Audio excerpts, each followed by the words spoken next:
Alright guys, today in my home garage, we're doing some maintenance on a 2012 Honda CRV. We'll be replacing the spark plugs, doing an oil change, putting some fuel injector cleaner in the tank because we have had some sticky injector issues on startup and you can smell the raw fuel. This vehicle sat for a few months, 5 or 6 months last year, and since then it's been having this issue, so that's clearly dried up fuel on the injector, and that's why when you turn the key on, you're getting some fuel going into the cylinder, and on startup you'll get a smell. It clears itself up, but it hasn't gone away, so we're gonna just try a simple fix here. What else do we got? That's it. So let's get at it.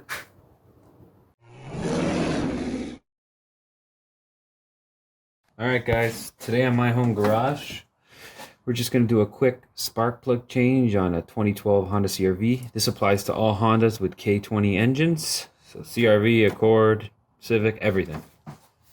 10mm to remove the cover bolts.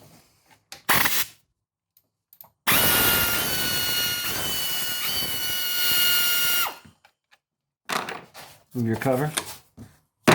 Now you have your coils.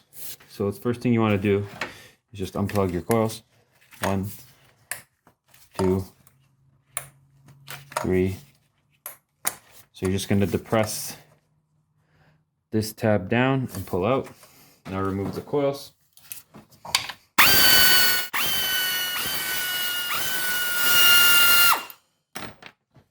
Okay, so coil number 1. Just keep them in order. Doesn't really matter. I like to keep mine in order from how I removed it. And as you can see, they're in fantastic shape. There's no swelling, there's no tears. Honda coils actually tend to last a very long time.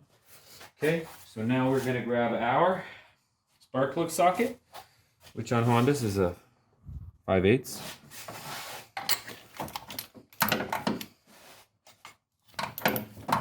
Break it loose first. Then you're more than welcome to use a gun or ratchet. There's our spark plug. It's not in terrible shape, as you can see. But we're going to replace them. They're due. As you can see, they are the originals. Okay. Next. Remember, break them loose first.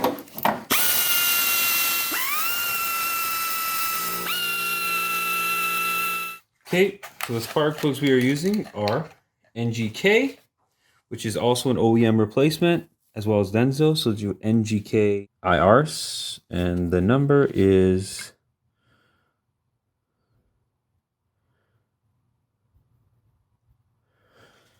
okay. And we're going to check the gap on them just to confirm. So the gap recommended by Honda is 1mm to 1.1mm, or 0.039 inches to 0.043 inches. So we are going to check that right now. And the way you do use it is you use a gap tool. So this tool will check the gap. It has marking. So we're going to check to 0.43. So we insert this inside, as you can see. So once you insert inside, you're going to slide it until it stops. So we should be at 0.43. So we pretty much are in the 0.039 to 0.43 inches. So we are good. So this spark plug is good to go. And Honda actually does recommend putting some anti-seize on there. So what I do is I just grab some and I just apply it to some of the threads. Little anti-seize compound. And that's it. You don't want to go too high up, just a little bit. Insert it in here. As you can see, a spark plug socket actually has a rubber inside that helps the spark plug stay in place so it doesn't fall. So number 1, spin it down by hand. Okay, the torque for this is 13 foot-pounds, so not very much. So we set up our torque wrench, 13 foot-pounds, and we just tighten.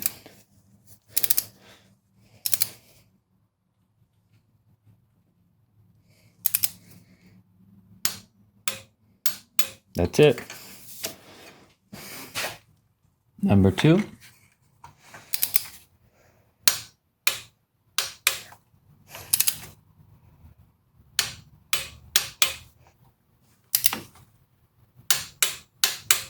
Now that your spark plugs are complete, we begin reassembly. But first things first, let's just tidy up the area a little bit.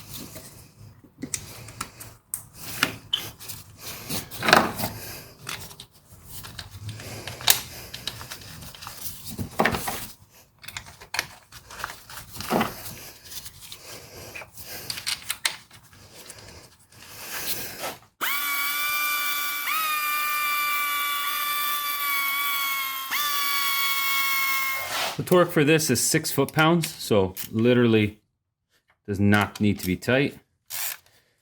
Don't over tighten it. You don't need to torque it.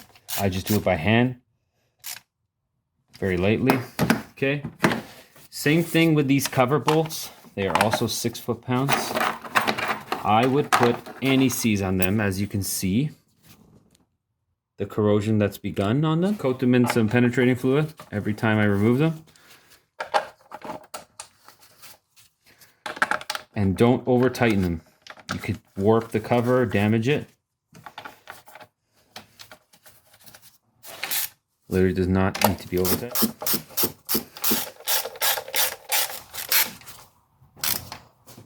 Alright guys, that concludes the video. Please subscribe to the channel and like the video. If you like it, of course.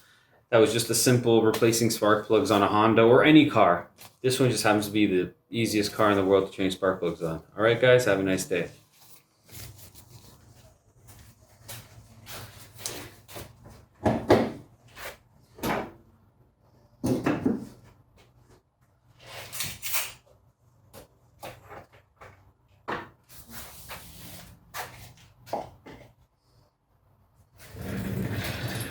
Remove the inspection cover, the oil. There's an access cover here. Phillips screwdriver.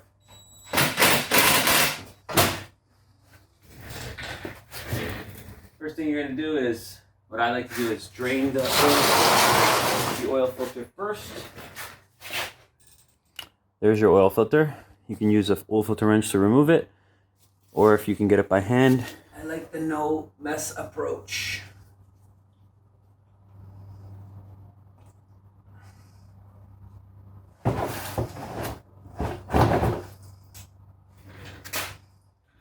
Oil filter, I like to pre-fill the oil filter and prime it. When I say priming the oil filter, I mean you fill the oil filter up and you lubricate the gasket.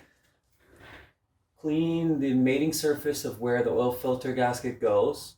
It might seem like a little thing, but I've seen a lot of people double gasket because the old gasket sticks on and or debris causing this to strip. Put your new oil filter on. Hand tight, as hard as you can go.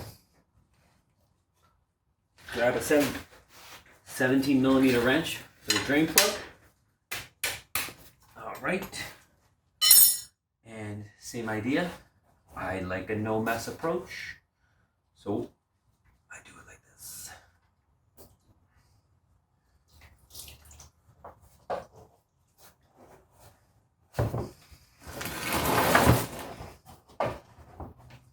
Okay, remove the old drain plug. Never reuse the drain plug gasket. New drain plug gasket. We're just gonna wait for this to drain now.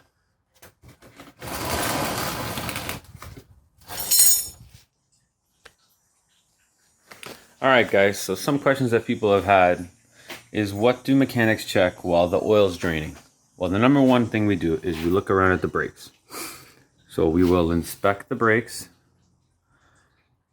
So we'll stick our hand in and feel the pad thickness. We'll inspect tires for tread depth. We will check the stabilizer links and see if they have any play. Okay? We will check CV boots, see if there's any tears, broken springs, leaking shocks, broken brake lines, and we'll come across, check the other side as well, check the same stuff on this side, check the tires, check the brake pad thickness. So usually I'll just stick my hand in and feel both sides and they look good. We'll check the tire pressures. We come around to the front. We'll check. Oh, see here, look. This is the bellow that covers the shock. It's torn. I do have some to replace, but that involves breaking this whole thing down and replacing this cover, which I'll do in a future video. But other than that, the springs are fine and the shocks are not leaking. Check the front tires. Check the front brake pads. So I stick my hand in, brake pad thickness is good. The rotors, I know the rotors have a little pulsation in them, but I'm not ready to replace them at this time. We'll go under the vehicle. So this is all-wheel drive, so we'll check play in the drive shaft. Make sure that the hanger bearing bushing is good. Check the exhaust for leaks. Any holes, corrosion. Check the front CV boots. Check the play in the suspension. Check the control arm bushings. They're good. The ball joint, we'll check if it has play. And what we do is we'll just, when we check for the play in the, when we check for play in the suspension, we're gonna do left to right and up and down. And obviously there's no play, the suspension's tight. We move on to the next side. We'll look for cracks in the lights. We'll check the front and rear lights while the vehicle's on the ground. Check the condenser for holes. Other fog light. Check the suspension on this side as well.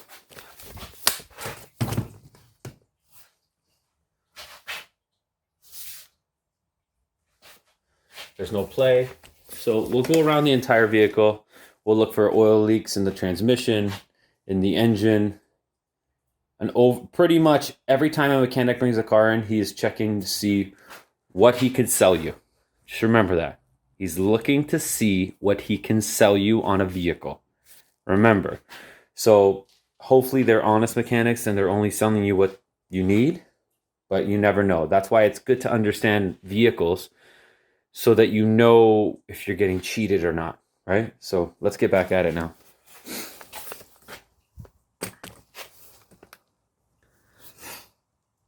So as you guys can see, the oil is still draining, right? So while the oil is draining, I'll check the tire pressures. That's another thing I could do. All right, guys, we can pretty much wait all day for this to drain out. So we're just gonna put this back on. And the torque on the drain plug is 29 foot-pounds.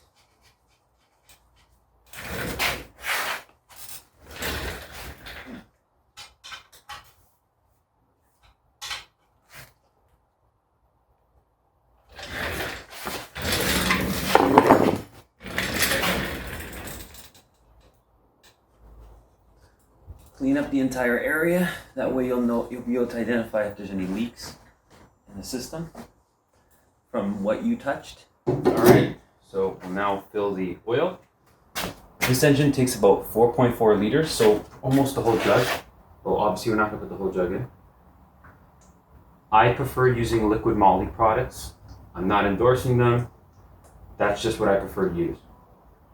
I find that I'd rather use a high quality grade oil.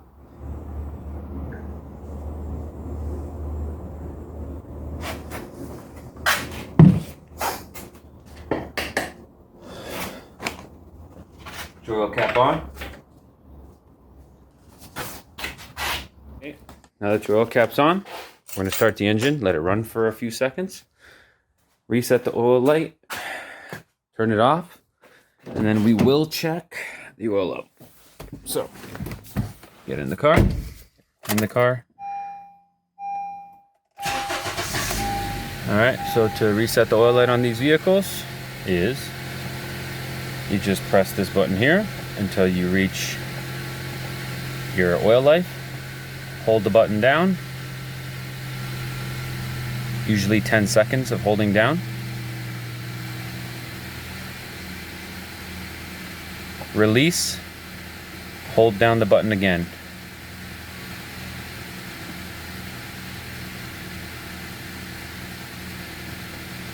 And now it is reset.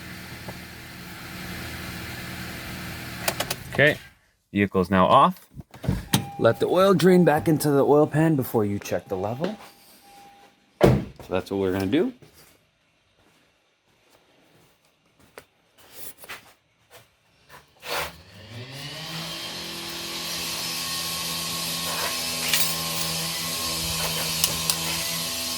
Wipe it.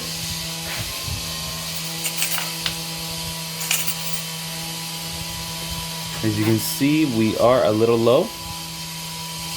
So,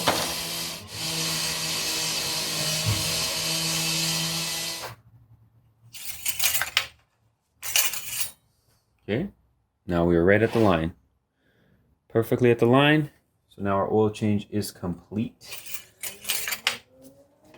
Have a look under the vehicle while you're running it or after you run it, and just make sure that there's nothing leaking from the oil filter area or the drain plug.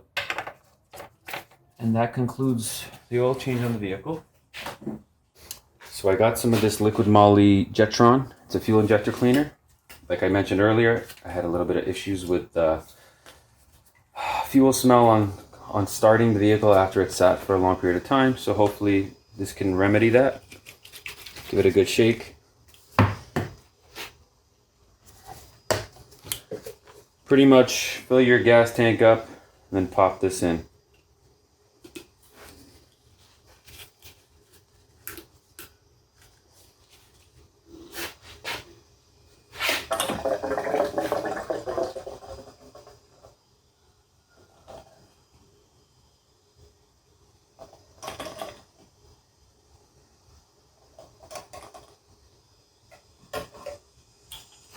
Okay. Another item that is overlooked on the vehicle, especially on Hondas nowadays, is the PCV valve, the positive crankcase ventilation valve. And I know Hondas don't burn that much oil, but like we should be changing these every once in a while. They're so cheap. So we're gonna do that today. And all we're gonna do is disconnect this hose and loosen that, and we're good to go. So just get some pliers, and the hose clamp is facing down, which is unfortunate. So what we can do, grab a 17 open-ended wrench, and you're gonna turn the PCV valve. Okay. Once you loosen it, should be able to get a hose pliers on there.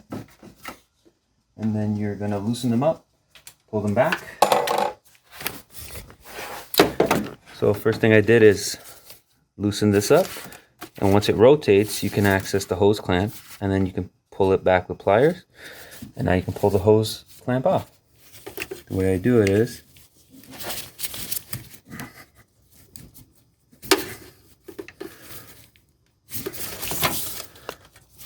okay, once the hose is off, you can unscrew this. It's such a simple thing to do that is so overlooked. In all the years at Honda, I don't think I ever changed one on a newer style. Okay, they also use a gasket. Clean up the area. Pop a new gasket on. It's the same as a drain plug gasket. Screw her in. Okay. Grab a socket and a wrench. 17 millimeter, and you're going to tighten this up the same way you would tighten up a drain plug. Doesn't have to be over tightened. You just want to compress that gasket. And once that's done, you want to flip. You want to make sure your hose, this is facing up so you can access it more easily. You're going to slide this on. Now you're going to grab your pliers. Slide them on. And you're done. And that's it. That's how you place a PCV valve. It's so easy, so inexpensive. It's like an $12 to $18 part aftermarket. You can even get one from Honda. I'm sure they're not expensive. And you should be doing this maybe every 50 to 100,000. You can check them, but it's so cheap. You might as well just replace it every once in a while. Keep your engine from burning oil and running better. All right, guys. Thanks.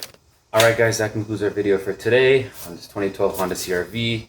Just a little bit more maintenance items, keeping you up to date on all the vehicles that I work on, all the ones that I own. Subscribe to the channel if you enjoy the content. Have a nice day.